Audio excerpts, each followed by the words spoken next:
सरल भाषा में गरुड़ पुराण की कहानी, मृत्यु के बाद आत्मा की यात्रा। दुनिया का सबसे बड़ा सच है मृत्यु। चाहे कोई कितना भी अमीर हो, कितना भी ताकतवर या बुद्धिमान हो, मृत्यु से कोई नहीं बच सकता। लेकिन असली सवाल यह है कि जब कोई इंसान मर जाता है तो उसके बाद उसकी आत्मा के साथ क्या होता है। गरुड़ पुराण हमें बताता है कि मृत्यु अंत नहीं है, बल्कि आत्मा की असली यात्रा की शुरुआत है। जब इंसान की आखिरी सांस होती है, आत्मा शरीर से बाहर निकलती है, जैसे कोई पक्षी पिंजरे से आजाद होता है। लेकिन शुरुआत में आत्मा को समझ ही नहीं आता कि अब उसका शरीर छूट चुका है। वह अपने परिवार वालों को रोते हुए देखती है, अपना अंतिम संस्कार देखती है, पर मानती है कि वह अब भी जीवित है। फिर आते हैं यमदूत। ये दो दिव्य प्राणी आत्मा को लेने आते हैं। उनका रूप आत्मा के कर्मों के अनुसार बदलता है। अच्छे इंसान को वे शांत साधु जैसे दिखते हैं और पाप करने वाले को बहुत डरावने। मरने के तुरंत बाद आत्मा को यमलोक नहीं ले जाया जाता। पहले 24 घंटे तक आत्मा अपने शरीर और घर के आसपास ही रहती है। इस दौरान आत्मा को अपने पूरे जीवन की झलक दिखाई जाती है। उसने क्या अच्छा किया, क्या बुरा किया। हर झूठ, हर मदद, हर छोटा बड़ा काम सामने आ जाता है। फिर शुरू होती है आत्मा की 13 दिन की यात्रा। इन दिनों में आत्मा अपने घर में ही रहती है। वह देखती है कि उसके परिवार वाले सच में दुखी हैं या सिर्फ दिखावा कर रहे हैं। इसी समय श्राद्ध, तर्पण और पिंडदान जैसे संस्कार आत्मा को रास्ता दिखाते हैं।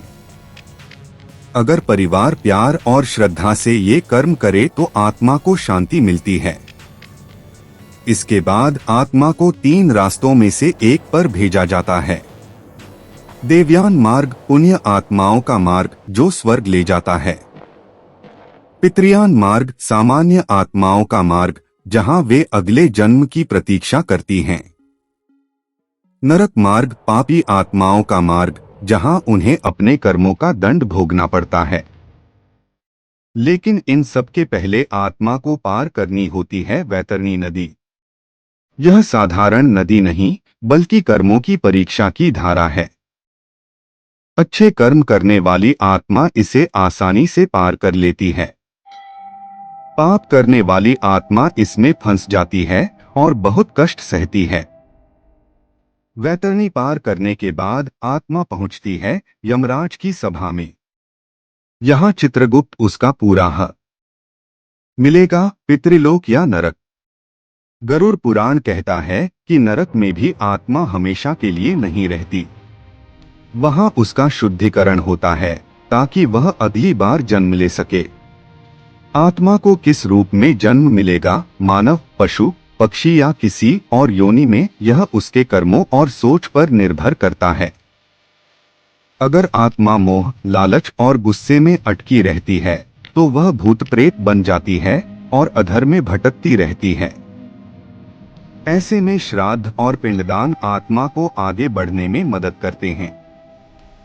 पुनर्जन्म के समय आत्मा माता पिता और वह जगह चुनती है जहां उसके पुराने कर्मों का फल उसे मिलना है। गर्भ में ही आत्मा सब जानती है, यहाँ तक कि ईश्वर से वादा करती है कि इस बार मैं तुम्हें नहीं भूलूंगी। लेकिन जन्म लेते ही माया का पर्दा गिर जाता है और वह सब भूल जाती है। गरुड़ पुराण सिखाता है कि मानव जन्म बहुत दुर्लभ है।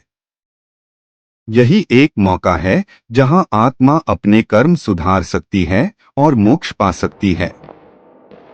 मोक्ष का मतलब है जन्म मृत्यु के चक्र से पूरी तरह मुक्त हो जाना और परमात्मा में विलीन हो जाना। मोक्ष 3 रास्तों से मिलता है। ज्ञान मार्ग, यह जानना कि हम सिर्फ शरीर नहीं, आत्मा हैं। भक्ति मार्ग, ईश्वर को प्रेम से याद करना। कर्म मार्ग, हर काम ईश्वर को समर्पित करना। जब आत्मा इन तीनों को अपना लेती है तो वह मुक्त हो जाती है। तब उसे ना यमदूत मिलते हैं, ना नरक ना स्वर्ग, बस एक शांत प्रकाश मिलता है जहां वह परमात्मा में लीन हो जाती है। और यही है मृत्यु के बाद आत्मा की सबसे रहस्यमय और अद्भुत यात्रा है। ऐसी और वीडियो देखने के लिए चैनल को लाइक और सब्सक्राइब करें। धन्यवाद।